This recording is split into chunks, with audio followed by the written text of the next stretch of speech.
The process is very easy and intuitive. You need a PNG of the desired image. I couldn't find any that was good or an actual PNG, but WebP works just fine. So download an WebP, convert it to PNG, then into an SVG, then import the SVG file into Blender, where you have to convert it to mesh, and after you delete every unnecessary vertices, you remain just with the outside border. Now the fun part begins, cause we need to manipulate the vertices to be at a little distance from the reference. Basically we make the model a bit thicker. After you're done, select all the vertices and press F to fill, then E to extrude. And here we go, we have a nice 3D model. All we have to do now is to add a socket where the magnet will be. And I have here a cylinder with the exact measurements like the magnets that I'm gonna use. A little observation though, 20 meters in Blender translate to 20 millimeters in Cura. You can change the units, but I personally find it a bit confusing, so I prefer to pretend that meters are millimeters.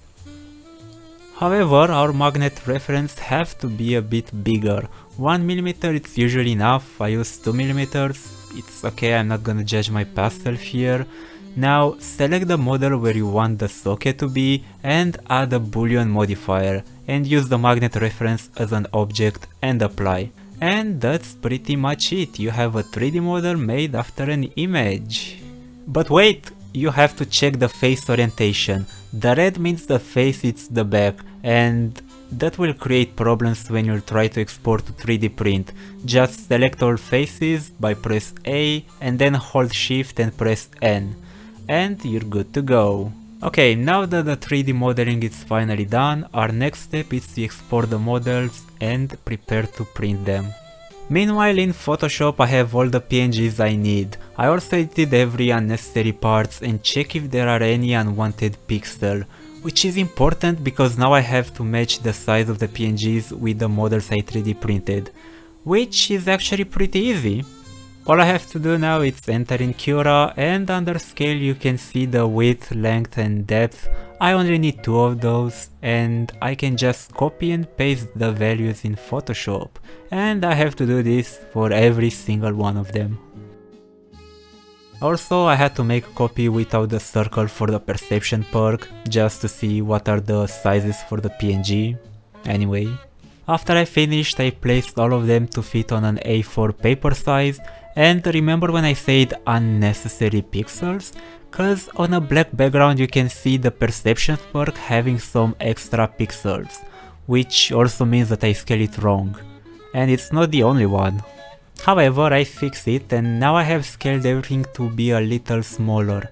If I let it how it is now, the image will be too big, so I usually scale it down with 3.5%, and even if the width is perfect, the length is always a bit bigger, so the way to go I assume is to scale it down 3.5% and then scale it down a bit but just on one axis.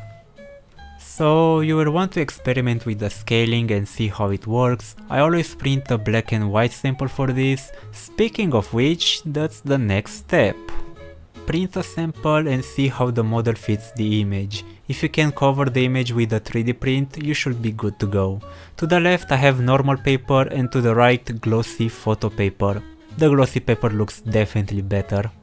Okay, now I didn't have black filament when I started this project, so I used white instead, and I painted them with black acrylic paint. It took me hours cause I had to paint multiple layers. But I did it, and the next step I used superglue to bond the magnets to each socket.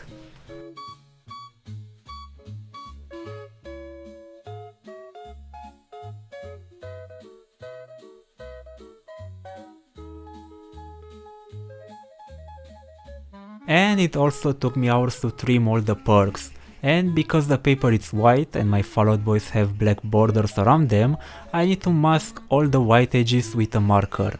And by the way, the paper absorbs the marker, so I'll advise to use a small one and to be careful. You can also use a paintbrush for miniatures and acrylic paint, and if you use an image that has white edges instead, you can just skip this step. Now to stick the paper on the models, I used the strong impermeable adhesive meant for gluing wood. It's perfect in my case, you see, considering I work with paper that's basically wood but processed. Even though I used the brush in the video, the best will be to just pour the adhesive over the model and spread it with a tissue, and then place the image over the model. One big advice here, be careful not to get adhesive on your fingers and stain the photo paper. If that happens, most of the time you will ruin the image. What I like to do and highly recommend is after you fit the image on the model, you place it face down on the piece of baking paper and put something over it to apply pressure. That way the image stays flat and the adhesive that might come out will not stick to any other surface. There is one thing that I really love about this process. Even though the idea seems quite basic, after all you just stick cutout paper on 3D shapes, but even so I like that you can get creative with it. For example, if you have two levels, you can make a titan inside the wall. Or you can take advantage of the layer lines in 3D printing and you can make a book where layer lines are the side pages. Or just make big ones. Or regular. Also, that's why it's important to paint the edges.